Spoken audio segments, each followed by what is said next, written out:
Wow. Columbia University, early 2025. I mean, it feels like a total powder keg right now. Yeah, it's Protests, federal agents getting involved, major consequences for students, even immigration issues. Like, where do we even begin to unpack this? right. It's crazy how fast things escalated there, and like all these different issues are just overlapping. You've got student activism, government involvement, immigration policy. It's a huge mess. Huge messes, right?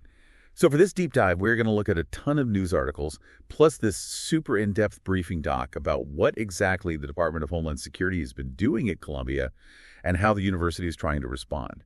So basically, we want to cut through all the noise and figure out what's really important here. What actually matters. Exactly. We're going to give you the need-to-know info on what went down and what bigger forces are at play. Because let's be honest, there's a lot of information out there. There is. So let's talk about those DHS searches of student dorms. This happened on March 13th, just a few days ago. And the Interim President, Katrina Armstrong, said she was heartbroken by it. I mean, that's pretty strong language. Yeah, it is. In her statement, she confirmed that they searched 2 dorms, and it's important to note that nobody was arrested or detained, and they didn't even take anything.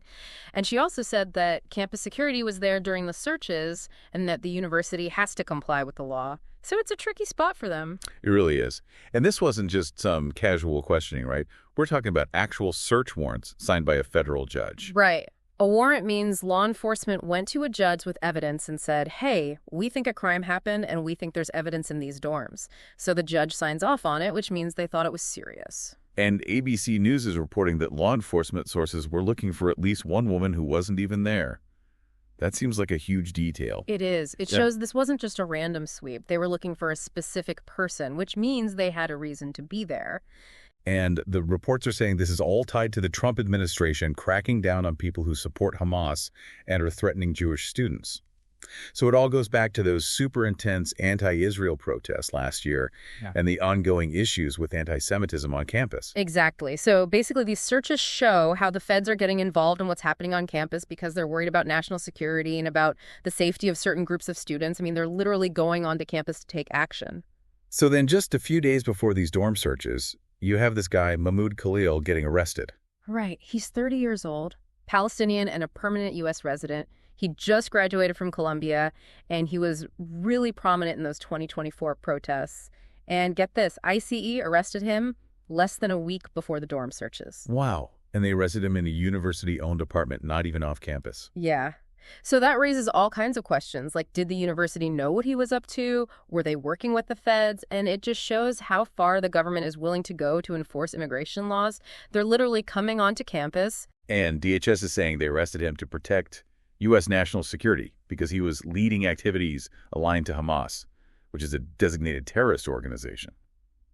That's a pretty big deal. It is. That's the government's take on it. They're basically saying that some kinds of protests and advocacy are a national security risk, especially when it's about the Israeli-Palestinian conflict. And to make things even more complicated, the White House press secretary Caroline Leavitt is saying he was handing out pro-Hamas flyers on campus. Right. But his lawyer, Ramzi Qassim, is saying something completely different. He says Khalil was targeted because he was speaking up for Palestinian rights, which is protected by the First Amendment. And he points out that Khalil doesn't have any criminal record. So it comes down to this question of where's the line between free speech and supporting terrorism? It's a tough one. It really is. So you have the government calling it a security issue and the defense saying it's about silencing dissent. Exactly.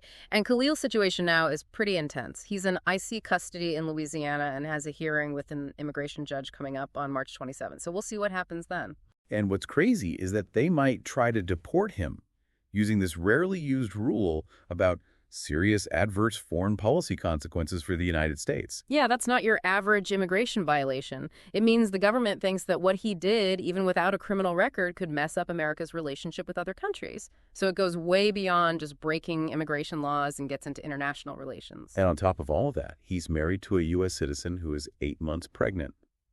And his lawyer, Amy Greer, says there's no evidence that he has anything to do with terrorists. So you can see how these national security and immigration actions are affecting real people. It's not just some abstract legal debate. There are actual families caught in the middle of this. So there's Khalil's case, and then you have Lika Korda, who was also arrested. Right. She's Palestinian from the West Bank and was involved in the protests. And they're saying she overstayed her visa, which expired way back in January 2022. But here's the thing. DHS also said that they arrested her in 2024 because of her involvement in those protests. So why are they suddenly going after her for a visa issue from years ago? It seems kind of fishy. It does. Yeah. Why now? I mean, if they knew about the visa thing, why didn't they do something sooner? Makes you wonder if it's really about the protests. It does. And the DHS Secretary, Kristi Noem, said something pretty interesting. She said, quote, "When you advocate for violence and terrorism, that privilege should be revoked and you should not be in this country," end quote. So she's directly tying Korda's immigration status to what she was saying and doing in the protests. It definitely makes you think that her political views played a part in all of this. Then there's Ranjani Srinivasan. She's a bit different because she apparently used the CBP Home app to self-deport. Right. She was studying urban planning at Columbia, and she's an Indian citizen. She was part of the protests, too. But instead of waiting for the government to come after her, she decided to leave the country on her own using this app that makes it easier to leave. But Secretary Noem still called her and the other students Columbia University terrorist sympathizers, which is a pretty harsh label. Yeah, it's part of this pattern where the administration is connecting certain viewpoints in the protests with terrorism, even when people are leaving voluntarily. So while the government's doing all of this, Columbia is also taking action against students. And it all happened on the same day as the dorm searches. That can't be a coincidence. Right. The timing is definitely suspicious. It looks like they were all working together, or at least responding to the same events. So Columbia is handing out multi-year suspensions, temporary degree revocations, and expulsions to students who were part of that Hamilton Hall occupation last spring. That's serious stuff. It is. They're not messing around. And these punishments can seriously mess up a student's future. I mean, Grant Minor, who was the president of the Student Workers Union, was fired and expelled. That sends a pretty clear message. Yeah, and on the same day, 7 students filed a lawsuit against Columbia to try to stop them from handing over their disciplinary records to a House committee. Wow. They're arguing that releasing those records would violate their First Amendment rights because it's about free speech and being able to join groups without being punished for it. And they're also saying that Columbia would be breaking their promise to keep student records private. So it's basically a fight against both the university and the federal government. They're trying to protect themselves. So you have all these different things happening. The feds are involved, the university is involved, and the students are fighting back. It's a total mess. Yeah, it's all connected. It's like a chain reaction to those 2024 protests with law enforcement, immigration officials, the university administrators, and the students themselves all doing their own thing and reacting to all these pressures. And then you have the money issue. The Trump administration is withholding almost $400 million in federal grants from Columbia. It's a ton of money. Yeah, it is. And they're saying it's because Columbia didn't do enough to stop Jewish students from being harassed during the protests last year. They're also saying Columbia supported the Hamas attacks on Israel. So basically they're saying it's about anti-Semitism on campus and how the university handled it or didn't handle it. And Columbia is saying they'll work with the government to get that money back. Yeah. They're also saying they're committed to fighting anti-Semitism and keeping everyone safe. Right. They're in a tight spot. And the administration is saying they'll only give the money back if Columbia does 9 specific things. Like they want them to get rid of the university judicial board and give the president's office more power to discipline students. They also want Columbia to finish punishing all the students who were involved in the 2024 protests. That's a lot of demands. It really shows how much power the federal government has. It does. It feels like they're trying to control how Columbia runs things. Yeah, they are. It's the government stepping into things that universities have traditionally controlled themselves. And by withholding all that money, they're basically forcing Columbia to do what they want.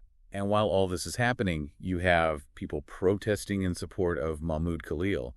So it's not just the university and the government involved. Right. On the same day that the dorms were searched and Columbia announced the punishments, a bunch of people protested in the lobby of Trump Tower. They wanted Khalil to be released. They arrested at least 98 people. So it's clear that a lot of people are concerned about this case and about the government overstepping its boundaries. So basically what we're seeing here is the Trump administration saying national security is the top priority and taking a hard line against protests that they see as anti-Semitic or pro-Hamas. Exactly. It's fascinating how they're using different parts of the government to put pressure on Columbia. They're using law enforcement with DHS and ICE, and they're using money by holding back those funds. And Columbia is caught in the middle. They have to cooperate with the law. They want their money back. And they have all these students and faculty with different opinions. It's a lot to handle. Yeah, it's a tough balancing act. They use search warrants, so legally they're in the clear. But the reasons behind the searches and who they were targeting are definitely up for debate. And that $400 million is a huge incentive for Columbia to just do what the administration wants. It could mean big changes in how they handle discipline and deal with protests. Right. It creates a power imbalance between the government and the university, and it could seriously hurt Columbia's ability to do research and operate in the future. And then you have Mahmoud Khalil's case, which really shows how hard it is to balance free speech with national security. His lawyers say he's being punished for his beliefs, but the government says he's a threat. That's the big question, isn't it? It's the heart of so many debates about what students can and can't do, especially when you're talking about global conflicts and what kind of speech is actually dangerous or illegal. So just to recap, we have DHS searches, 2 arrests with possible deportations, 1 student leaving the country on their own, Columbia cracking down on students, and the government taking away a ton of money. And this all happened because of those protests in 2024 and the Trump administration's position on the whole thing. Right.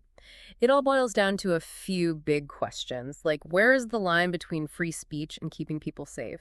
How much power should the government have over universities? And how do immigration laws apply to people who are speaking out politically? It's really scary to think about. What happened to Columbia could happen at any university. What does this mean for the future of campuses? Will the government keep getting more involved? And how will universities respond?